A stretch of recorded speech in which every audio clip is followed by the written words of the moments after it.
Episode 191. This week we're talking about National Train Your Dog Month. So January in the United States is National Train Your Dog Month, and I want to talk about a variety of dog training options out there for owners to explore, and also talk about the idea that training is enrichment, and it should be fun for people and dogs. This is the Creating Great Grooming Dog Show. I am Christy Newmeyer-Smith. I'm a master groomer behavior specialist, a certified professional groomer, a certified behavior consultant for canines, a certified professional dog trainer, a fear-free certified groomer and trainer. I'm an instructor at Whole Pet Grooming Academy, and I'm the owner of Happy Critters in Nashua, New Hampshire. And this, my friends and colleagues, is the show where we talk about teaching dogs to be good for grooming and other types of care. So National Train Your Dog Month. I mean, how could I miss that? So I want to talk a little bit about dog training should be fun. Dog training is something that we should all really enjoy. And there are lots of ways for us to use dog training and dog trainers to help our dogs be better for grooming. So we're still on topic for this grooming and cooperative care part.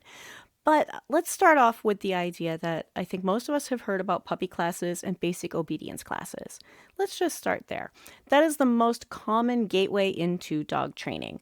Most owners, before they even get a dog, are aware that they're going to need some sort of training.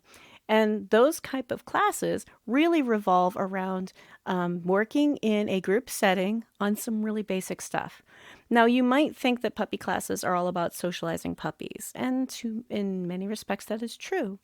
But I think it's really important to know that a puppy class is also about helping a puppy begin to understand that this is how we interact with dogs. How do puppies learn about how to interact with humans is through training. And to be around other dogs and still have to listen to their owner. Ooh, that's kind of a cool thing. And we don't always think about that when we're talking about teaching dogs. We don't always think about the idea that it's not just when the dog listens to me alone. It's when the dog listens to me even when there are doggy friends around.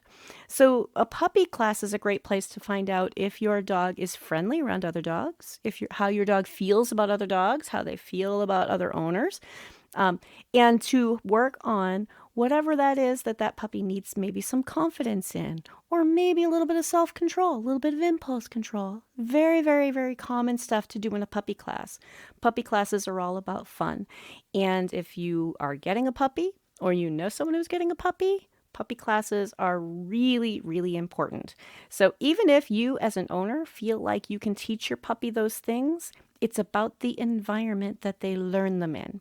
So when I have a puppy, I bring my puppy to puppy classes.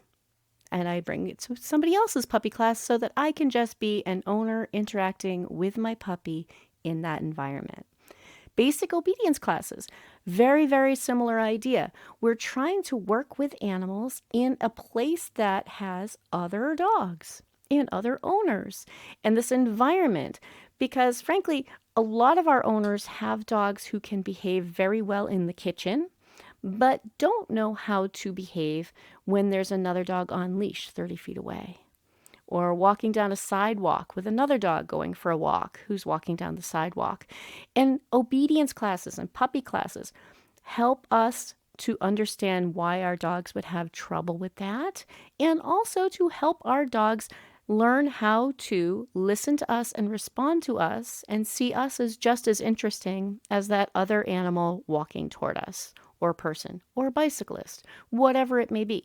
So these are really, really basic type classes that I think are fundamental. I think we should all be taking some sort of basic obedience classes and puppy classes. It's a really, really fun way to spend a night a week with your new dog or with your dog you've had for many, many years, and just have a good time and work on some really basic stuff that can be really helpful. Because people love examples. One of my guys who really does not enjoy other dogs, sometimes we're at a flyball tournament and we all go out and we're like, okay, we're pottying our dogs. And that's when you realize, oh, shoot, I don't have a poop bag. Does anybody have a poop bag? It is not uncommon for dog sport people to have dogs who maybe don't want to be around other dogs, to put their dog in a sit stay, and then they meet up halfway up the leash to pass a poop bag to each other. And those dogs are sitting in a sit stay, Everybody's nice and safe. Everything's nice and under control. And it took practice, but it takes practice working around other dogs. Puppy classes and obedience classes are wonderful for this. And they're fun. Oh my God, they're so much fun. So let's talk about some of the other types of training that are available to us as pet owners. Behavior consulting, a little bit different than our obedience classes and our puppy classes, but that's when we're doing really specific individualized help. When there is something very specific going on at home, maybe it's a dog who is getting used to a new pet or is worried about the mailman or has an issue with barking, things like that. This is when you're getting very specific, individualized, one-on-one help. So that's behavior consulting versus the group classes. And while I love attending group classes, I really enjoyed behavior consulting more because when I taught group classes, what I found is that people would wait till the end of class and then ask me questions that maybe everybody would have benefited from. So we review that question again the next week, or something that was so specific that it was good that they waited till afterward, because not everybody has the same problem with him trying to eat the couch. So behavior consulting is a specialty niche, and it's one I really enjoy, that I did a lot of and now don't have time for because I do this. Let's talk about dog sports. Dog sports are a fantastic way to go out and hang out with your dog and be around people who understand why you are so into your dog. But how can they relate to dog grooming? And one of the ways that dog sports can really relate to dog grooming and cooperative care stuff is that when we are doing a sport with our dog, they are interacting with us. We're having fun together. I can tell you it is really obvious when I'm working with a dog that someone talks to all the time and works with.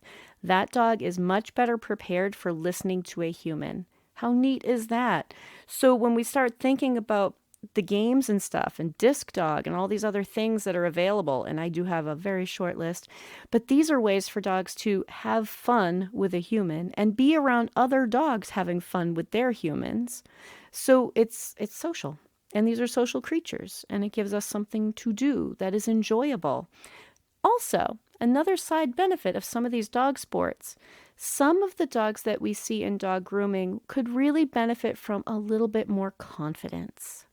And we often tell people, maybe try something like agility, maybe try something like nose work or Disc Dog, or just go out there and work on tricks, but something that helps your dog feel more confident so that they're not as timid, so that they're not as scared, so that they aren't worried about every dog that walks into the room, because they're being around dogs walking into a room in a super fun environment.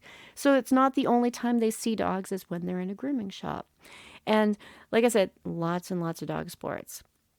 My own dogs, we do fly ball, which is a super fun dog sport, which is there are 2 teams. And each team has 4 dogs. The first dogs go, and there's drag racing lights and a judge in the middle, and yep, it's all timed. But the first dogs go, and they go over 4 jumps, hit the trigger box, get the ball, carry it back over 4 jumps. Second dogs go, third dogs go, fourth dogs go, and they compete for best team time. Oh my God, so much fun. It looks like it might be really easy, but those dogs are off leash as soon as we let them go. There's nothing holding them in there. And they are running full speed past another dog who is running full speed toward them. So there's some intricacy, even if it's always the same setup, even if it's always the same jumps and it's always the same ball and it's always the same box, there's some intricacy there. And it is my dog's favorite thing in the world, and my last dog too, over anything else.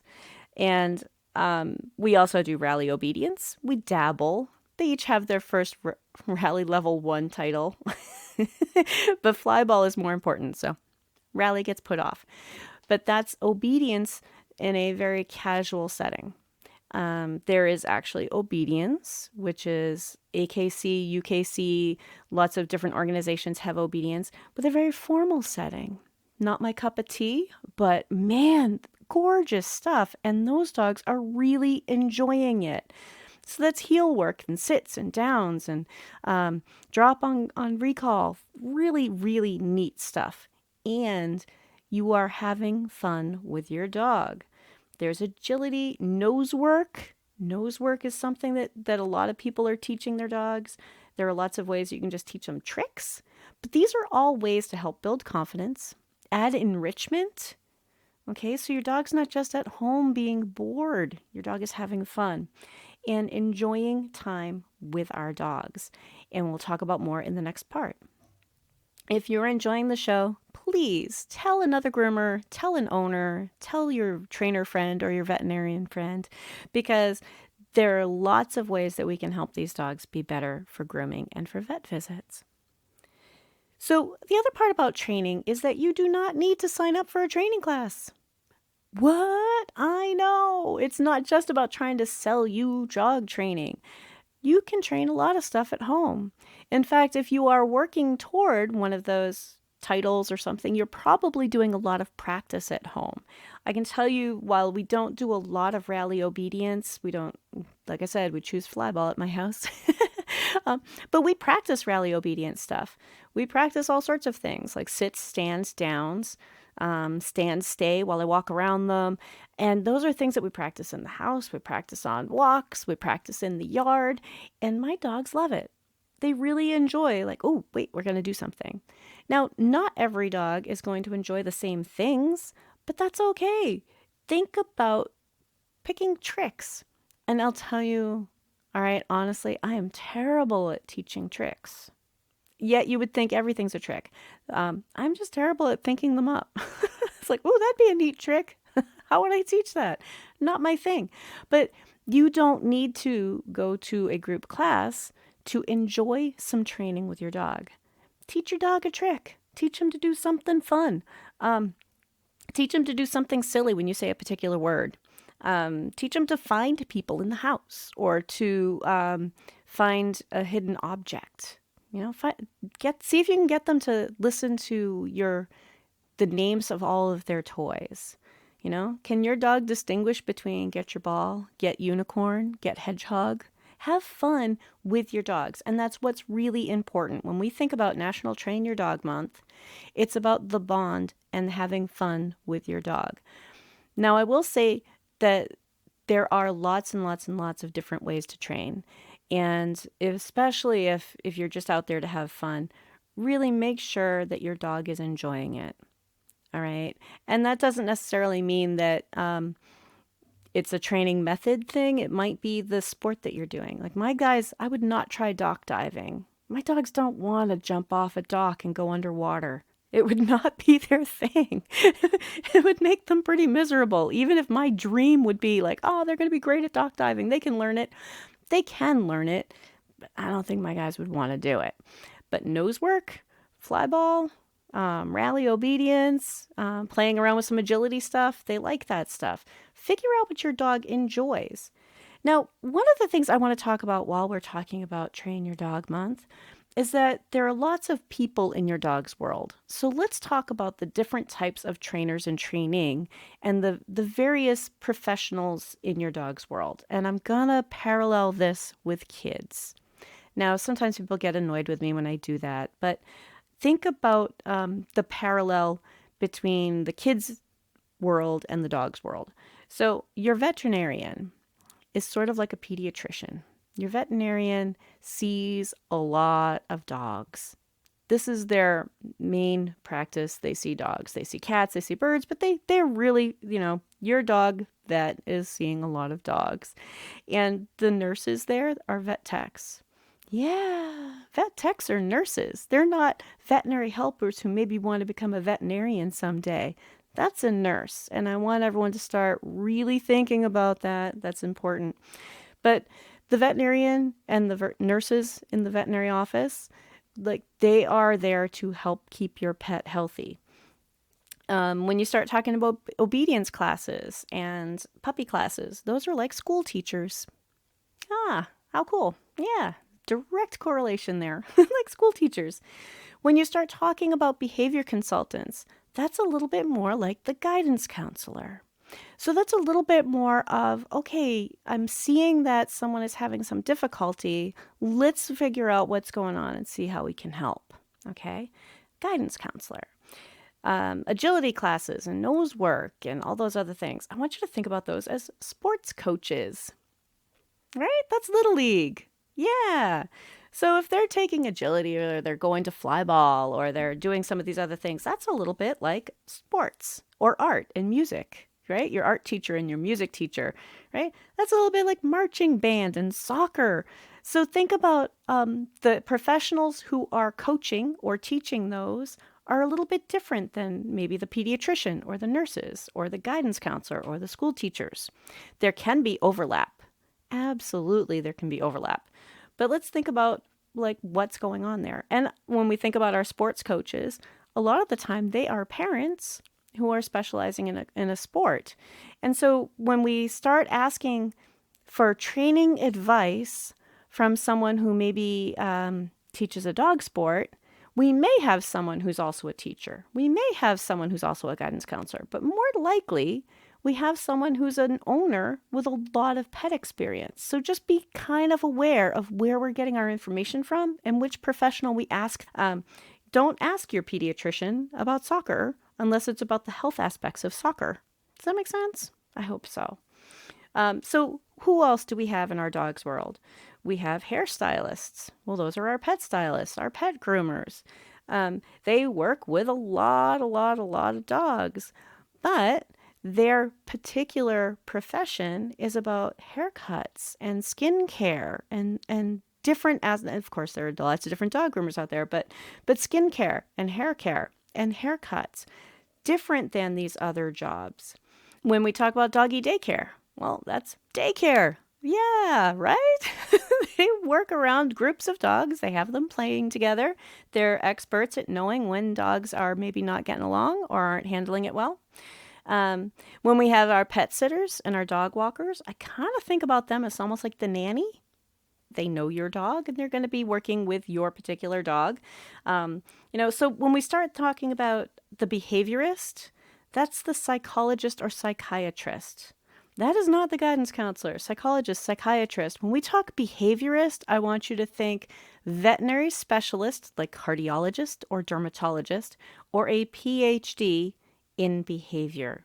Okay, that's not a term that we just fling around casually. Well, we shouldn't be. It does get flung around casually, but it's not a term we should fling around casually. So a guidance counselor is different than a psychologist or a psychiatrist, though you might have a psychologist or a psychiatrist working as a guidance counselor. Okay?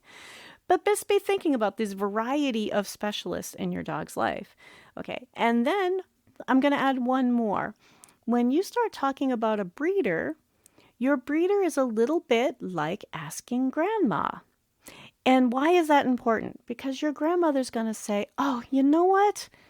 What your kid is doing is so much like my brother's youngest.